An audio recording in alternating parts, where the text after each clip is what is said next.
Good evening everyone, welcome back to our channel. आज हम discuss करेंगे मेटल कॉम्प्लेक्स की थर्मोडायनेमिक स्टेबिलिटी के बारे में। तो देखिए, जो कॉम्प्लेक्स की स्टेबिलिटी होती है वो टू टाइप्स की होती है। एक होती है थर्मोडायनेमिक स्टेबिलिटी और दूसरी काइनेटिक स्टेबिलिटी। और आज की इस वीडियो में मैं आपके साथ डिस्कस करूंगी थर्मोडायनेमिक स्टेबिलिटी के बारे में डिटेल में। नेक्स्ट वीडियो में हम काइनेटिक स्टेबिलिटी को भी डिस्कस करेंगे, बट आज हम सिर्फ और सिर्फ थर्मोडायनेमिक स्टेबिलिटी को डिस्कस करेंगे।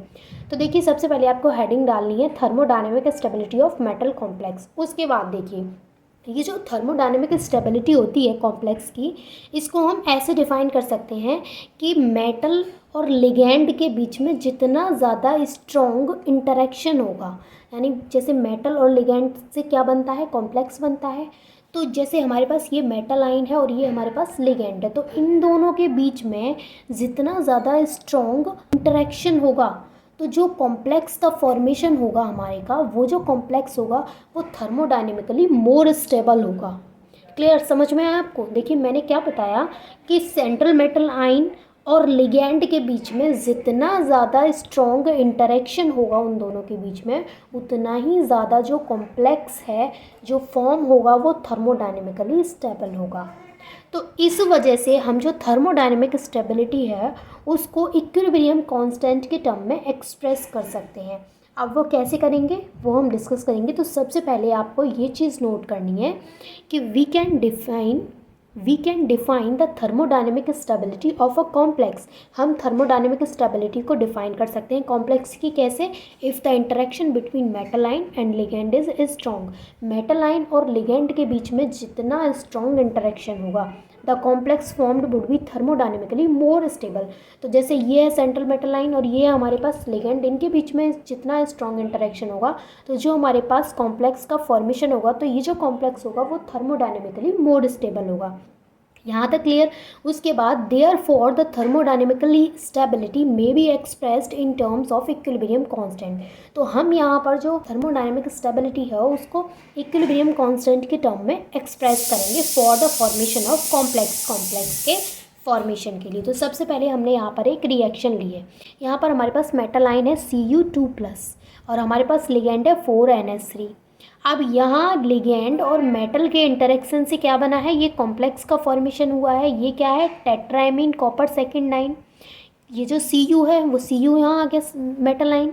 उसके बाद जो लिगेंड है, कितने लिगेंड है? NH3 कितने टाइम्स है? 4 टाइम्स है, तो NH3 का होल 4 आ गया उसके ऊपर, इसके ऊपर +2 चार्ज आ गया, ठीक है। और इसका नाम हो गया ये।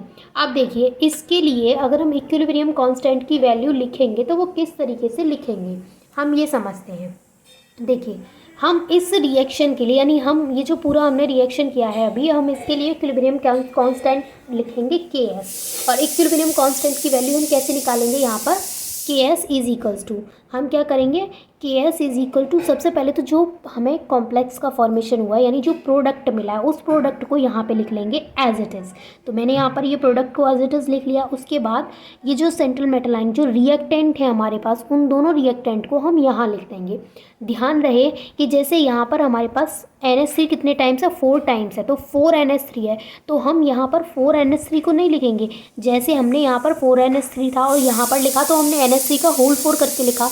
अब हम इस NH3 को जब यहाँ लिखेंगे तो ये जो 4 है इसको इसकी पावर बना के लिख लेंगे, यानी NH3 की पावर 4 करके हम इस तरीके से इसको लिख देंगे।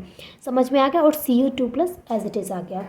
क्लियर? तो ये क्या है? Ks है यहाँ पर इक्विलिब्रियम कांस्टेंट। तो हमने इसको इक्विलिब्रियम कांस्टेंट के टर्म में एक्सप्रेस किया है। अब देखिए, यहाँ पर आगे पॉइंट में दे रखा है कि जितनी ज़्यादा इक्विलिब्रियम कांस्टेंट की न्यूमेरिकल वैल्यू होगी, यानी यहाँ पर ये जो हमारे पास इक्विलिब्रियम कांस्टेंट है Ks, इसकी न्यूमेरिकल वैल्यू जितनी ज़्यादा होगी उतना ही थर्मोडायनेमिकली स्टेबल होगा, यानी जितनी ज़्यादा वैल्यू उतना ही ज़्यादा स्टेबिलिटी होगी कॉम्प्लेक्स की।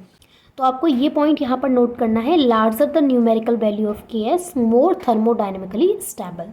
उसके बाद नेक्स्ट पॉइंट है, similar expression can be written for other complexes also and we can compare the stability constant for various complexes formed under similar conditions in term of Ks। देखिए, इसका मतलब क्या है? इसका मतलब ये है कि जैसे हमने इसके लिए इक्विलिब्रियम कांस्टेंट निकाला ये, और इसके लिए ये वाला जो रिएक्शन है हमारा, इसके लिए हमने इक्विलिब्रियम कांस्टेंट इस तरीके से लिखा।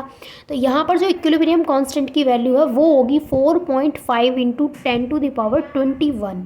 तो यहाँ पर हमें पता चला कि इसकी जो ये जो रिएक्शन है, इस रिएक्शन के लिए स्टेबिलिटी कांस्टेंट, या फिर हम उसको बोल रहे हैं इक्विलिब्रियम कांस्टेंट, उसकी वैल्यू क्या निकल के आई है, 4.5 इंटू 10⁻21 निकल के आई है इसके लिए स्टेबिलिटी कांस्टेंट की वैल्यू।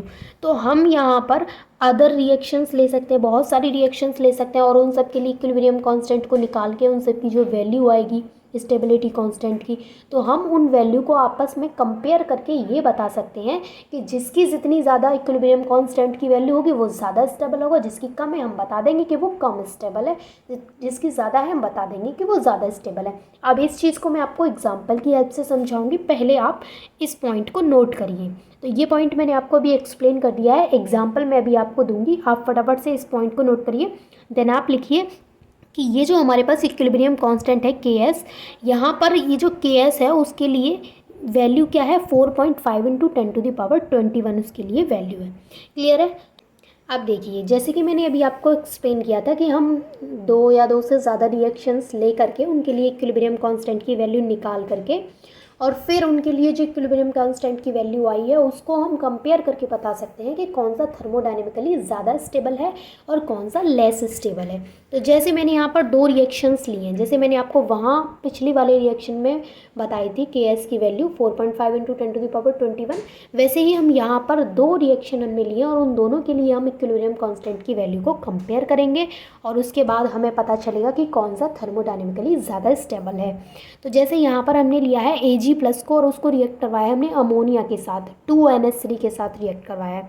तो ये रिएक्टेंट्स हैं हमारे, और इनसे कॉम्प्लेक्स का फॉर्मेशन हुआ इसका, तो ये रिवर्सिबल रिएक्शन है। तो यहाँ पर Ag आ गया, उसके बाद NH3 कितने टाइम से, 2 टाइम्स, तो यहाँ पर ये NH3 का होल 2 आ गया, उसके बाद इसके ऊपर पॉजिटिव चार्ज आ गया कॉम्प्लेक्स के ऊपर, और इसके लिए जो इक्विलिब्रियम कांस्टेंट की वैल्यू होगी वो होगी 1.6 इंटू 10⁻7। समझ में आया? इसके लिए इक्विलिब्रियम कांस्टेंट की वैल्यू ये है, मैंने लिख रखा है यहाँ पे के एस। अब हमने दूसरी रिएक्शन ली, यहाँ पर भी हमने सिमिलर, यहाँ पर मेटल आयन लिया है, यहाँ पे हमने Ag लिया है, और यहाँ पर लिगेंड हमने चेंज कर दिया है, लिगेंड अमोनिया की जगह हमने यहाँ पर साइनाइड ले लिया है। अब यहाँ पर जो साइनाइड है वो भी हमने 2 टाइम्स लिया है। अब हम क्या करेंगे, हमारे पास ये कॉम्प्लेक्स का फॉर्मेशन हो गया AgCN का होल 2, और उसके ऊपर माइनस चार्ज है कॉम्प्लेक्स के ऊपर। अब यहाँ पर इसके लिए जो इक्विलिब्रियम की वैल्यू होगी वो क्या होगी, इक्विलिब्रियम कांस्टेंट की वैल्यू के एस 5.4 इंटू 10⁻18। तो हमने इसके लिए इक्विलिब्रियम कांस्टेंट की वैल्यू निकाल ली, और इसके लिए इक्विलिब्रियम कांस्टेंट की वैल्यू निकाल ली। अब आप देख सकते हैं इन दोनों में कि किसकी वैल्यू ज़्यादा है, तो न्यूमेरिकल वैल्यू इस वाले के एस की ज़्यादा है, तो ये वाला जो हमारा है ये रिएक्शन वो ज़्यादा स्टेबल है थर्मोडायनेमिकली, यानी ये वाला जो कॉम्प्लेक्स है वो थर्मोडायनेमिकली ज़्यादा स्टेबल है, और ये वाला जो कॉम्प्लेक्स है वो लेस स्टेबल है।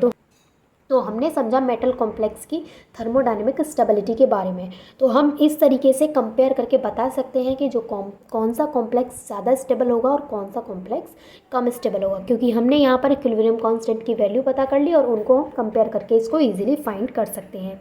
तो आई होप कि आपको समझ में आ गया होगा कि thermodynamic stability of metal complex क्या होती है। And thank you so much for watching this video.